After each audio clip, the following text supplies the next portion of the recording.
Assalamu alaikum students. Hopes all of you are fine and doing very well in your life. अच्छा भी बच्चों, अब जो हम न्यूमेरिकल से स्टार्ट करने जा रहे हैं वो हमारे पास नेक्स्ट चैप्टर के, ठीक है, आपका लेक्चर 4 है।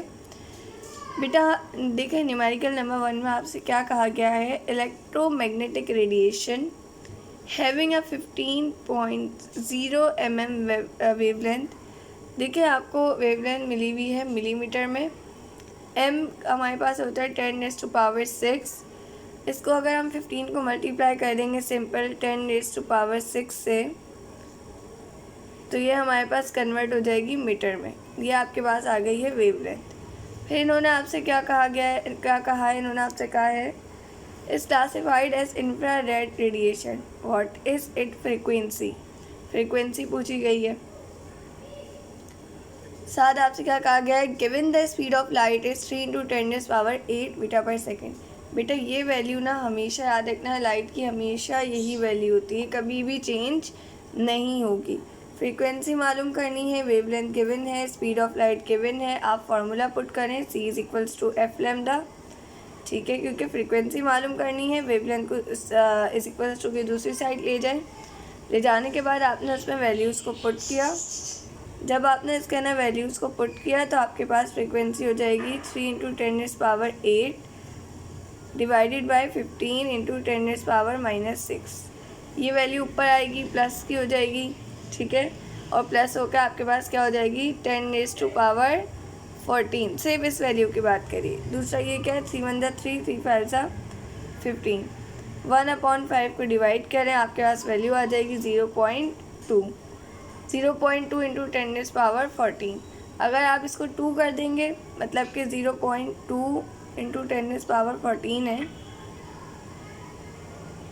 ठीक है। अगर आप इसके अंदर देखें तो थोड़ा सा सही से लिख लेते हैं, पॉइंट को आगे शिफ्ट कर दें आगे शिफ्ट करेंगे नहीं, आप इसके अंदर 0.2 वो फिर आपके पास अगेन पॉइंट में ही आ जाएगा, 0 आ जाएगा साथ। हमें 0 को एलिमिनेट करना है। हम पॉइंट को मूव करवाएंगे कौन से साइड पे, राइट हैंड साइड पे, तो ये हमारे पास हो जाएगा 2 × 10⁻। अब बेटा जब राइट हैंड साइड पे मूव करवाते ना तो एक हम माइनस करते हैं, तो ये हमारे पास हो जाएगा 13। तो इसका आंसर क्या आ जाएगा, frequency is equals to 2 × 10⁻3 hertz. बिल्कुल आसान था। फ्रीक्वेंसी का आप लोग इतने पीछे सॉल्व करके आ चुके हैं, और ये वाला तो क्वाइट ईजी था। फिर है what is the frequency of 193 nanometre. अब आपको दिया हुआ है नैनोमीटर में। नैनोमीटर में तो 193 को सिंपली मल्टीप्लाई कर दे 10⁻⁻9 से। तो आपसे कहा गया what is the frequency of 193 nanometre ultraviolet radiation use in laser eye surgery. बेटा आपको पता है कि फ्रीक्वेंसी आपसे पूछी गई है, इन्होंने आपको वेवलेंथ प्रोवाइड कर दी है, और स्पीड ऑफ लाइट तो आपको मैंने कहा था वैल्यू याद ही रख लें। फार्मूला आपके पास वही वाला है, c = f लैम्डा। वेवलेंथ को दूसरे साइड पे मूव कर दें तो आपके पास हो जाएगा frequency is equals to speed of light divided by wavelength.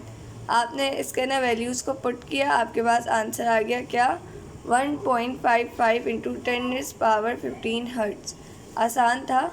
अगला न्यूमेरिकल देखें, बिल्कुल इसी तरह का है, बस थोड़ी सी चेंजिंग है। इन्होंने यहाँ पे आपसे कहा गया है कि वेवलेंथ को मालूम करें, ठीक है, और आपको कहा क्या गया है, आपसे कहा गया है 100 मेगाहर्ट्ज़। बेटा 100 मेगाहर्ट्ज़ है, मेगा की हम जो है मेगा हमारे पास होता है 10⁸।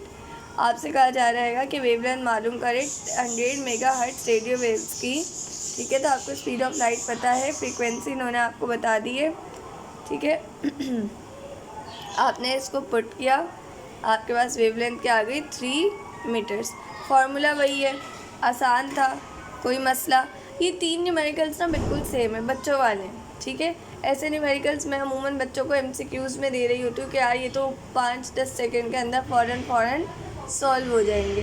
तो आप लोग इसको गौर से ज़रा समझें। इसके अंदर जो इन न्यूमेरिकल्स में जो मेन जो चीज़ है ना, आप लोगों को फार्मूला तो सेम ही है, मेन है यूनिट कन्वर्जन। बेटा प्रीवियस 3 लेक्चर्स में भी मैंने आपसे यही कहा था कि यूनिट कन्वर्जन आप लोग की अच्छी होनी चाहिए। अगर आपको यूनिट कन्वर्जन नहीं आती तो आप मुझे कमेंट बॉक्स में बता सकते हैं, आई विल एक्सप्लेन, ठीक है। नाउ लुक, न्यूमेरिकल नंबर 4 में क्या कहा जा रहा है, the distance from the earth to the sun, ज़मीन से सूरज तक का फासला आपके पास कितना है, 1.49 इंटू 10⁻11 मीटर्स। ये आपके पास क्या है, distance. How long a radio pulse radiate from the sun, sun से एक रेडियो पल्स जो है वो रेडिएट होती है। अब वो रेडिएशन ज़मीन तक आने में कितना टाइम लेगी, टाइम बताना है बेटा। वेलोसिटी जाहिर है वो आएगी, वो स्पीड ऑफ लाइट से आएगी, तो 3 इंटू 10⁸ होगी। हमने इसको v से इसलिए डोनेट किया है कि हमारे पास फार्मूला क्या है, s = vt। तो c से करो v से करो, बात एक ही है, ठीक है। आपने t को इसी तरह रहने दिया, v को = के दूसरे साइड ले गए।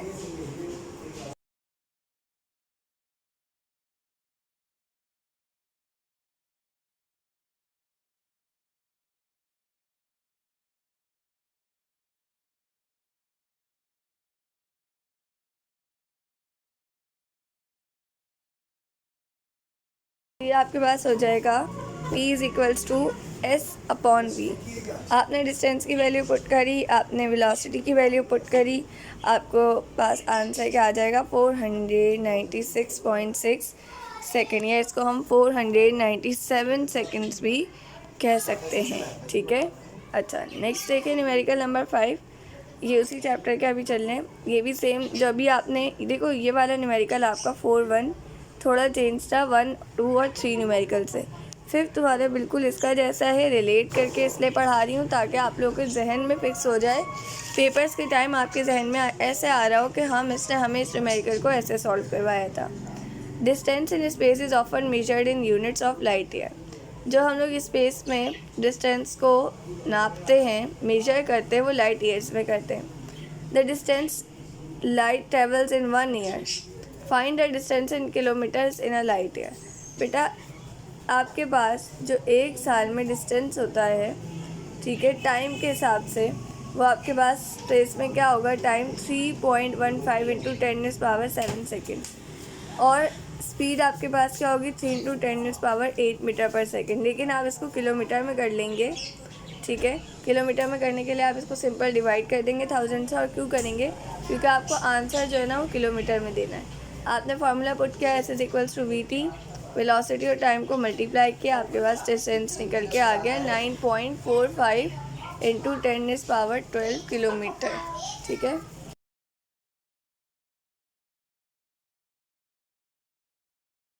What is the frequency of green light, बिल्कुल पहले वाले न्यूमेरिकल जैसा है। फ्रीक्वेंसी आपको मालूम करनी है, वेवलेंथ आपको गिवन है, ठीक है, 5.5 into 10⁻7 metre. Speed of light क्या होती है, 3 इंटू 10⁸ मीटर पर सेकेंड। आपने इसको पुट किया, जब आपने इसको पुट किया तो आपके पास आंसर क्या आ गया, फ्रीक्वेंसी = 5.45 हर्ट्ज़। बेटा फार्मूले में कैसे पुट होना है ये मैं आपको भी पहले न्यूमेरिकल में बता चुकी हूँ, इसलिए मैंने आपको यहाँ पे डायरेक्ट बता दिया। मेरा ख्याल है यहाँ कोई मसला नहीं हुआ होगा, लेकिन अगर आपको बिलफर्स कोई न्यूमेरिकल नहीं समझ आता है तो आप कमेंट बॉक्स में बता सकते हैं, मैम ये नहीं समझ आया, या आप अगेन समझा दें। उसके बाद इसका लास्ट न्यूमेरिकल है, a typical house hold microwave oven operates at a frequency of 2.45 gigahertz. अब है गीगाहर्ट्ज़, गीगा को हम शो करते हैं 10⁹ से, और आपसे पूछा गया कि रेडिएशन की वेवलेंथ क्या होगी। अब वेवलेंथ मांगी गई है, वैसा ही न्यूमेरिकल है, कितने आसान। इस पूरे चैप्टर में 2 तरह के न्यूमेरिकल थे, s = vt वाले और f = c/λ वाले, ठीक है। हमने इसको सॉल्व किया c = f⁴ वाले फार्मूले से ही। आपको क्योंकि वेवलेंथ निकालनी है, फ्रीक्वेंसी को = के दूसरे साइड ले जाएं, ठीक है। स्पीड ऑफ लाइट को फ्रीक्वेंसी से डिवाइड करेंगे तो आपके पास वेवलेंथ क्या आ जाएगी, 122.4 मिलीमीटर, या अगर मीटर्स में लिखेंगे तो 0.1224 मीटर्स, ठीक है।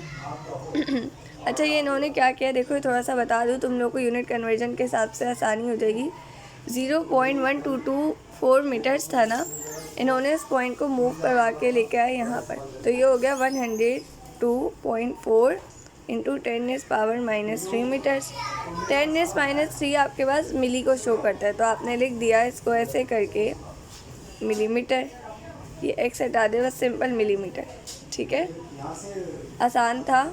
इंशाल्लाह नेक्स्ट क्लास में हम लोग जो नेक्स्ट चैप्टर है उससे रिलेटेड न्यूमेरिकल सॉल्व करेंगे, लेकिन उससे पहले उसके कुछ थ्योरेटिकल पॉइंट ऑफ व्यू से हम उस चैप्टर को देखेंगे। उसके बाद हम उसके न्यूमेरिकल्स सॉल्व करेंगे। बेटा मैं न्यूमेरिकल्स में कोई एक्स्ट्रा बात इसलिए नहीं करती, टू द पॉइंट आप लोग को इससे समझाती हूँ कि ड्यूरिंग बोर्ड एग्ज़ाम्स आप लोग आराम से जो तमाम लेक्चर्स हैं ना इनको रिवाइज़ कर सकते हैं। आपका एक चैप्टर कंज्यूम कर रहेगा मुश्किल से 10 मिनट, तो 1 घंटे के अंदर अगर आपके बुक के सारे न्यूमेरिकल रिवाइज हो जाए तो बुरा नहीं है। ठीक है, और अगर 2x जब आप अगर इस लेक्चर को 2-3 दफ़ा ले चुके होंगे तो मैं इतना आपको बता दूं कि बोर्ड वाले दिन आपको इसको 2x की स्पीड पर आप इसको ले सकते हैं, यानी इतना आपको क्लियर हो जाएगा ये।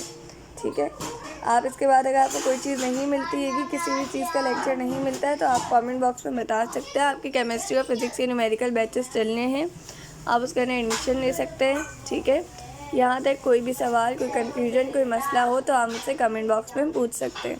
अपना ख्याल रखिएगा, मुझे दुआ में याद रखिएगा। अल्लाह हाफ़िज़।